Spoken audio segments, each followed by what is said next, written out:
আসলে দেখেছি যে আপনারা সকলেই অবগত, আমাদের 7টি কলেজ নিয়ে যে সেন্ট্রাল বিশ্ববিদ্যালয়ে তৈরি হচ্ছে বা রূপান্তর হচ্ছে সে বিষয়ে এখন আর নতুন করে কিছু বলার নেই।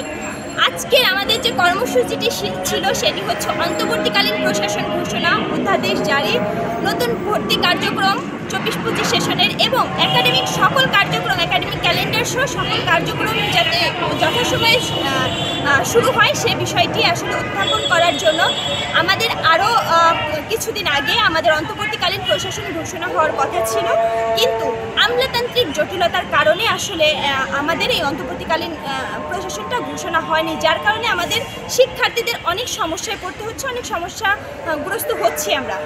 আমাদের আগামী রবিবারের ভিতরে যদি আমাদের অন্তর্বর্তীকালীন প্রশাসন ঘোষণা না হয় তাহলে আমরা 7 কলেজের সাধারণ শিক্ষার্থীরা কঠোর পদক্ষেপে যেতে বাধ্য হব।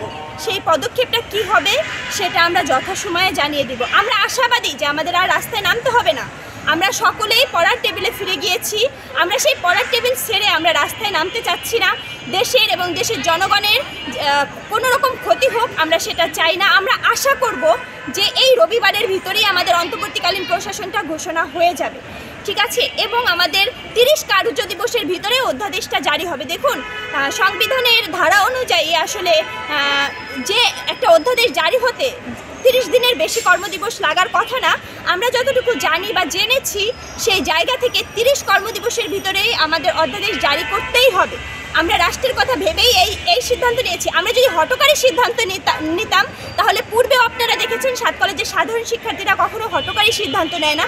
তারা অনেক যৌক্তিক অনেক সুশৃঙ্খল উপায়ে আসলে তাদের আন্দোলনটি এই পর্যন্ত ফলপ্রসূ বা এই পর্যন্ত নিয়ে এসেছে।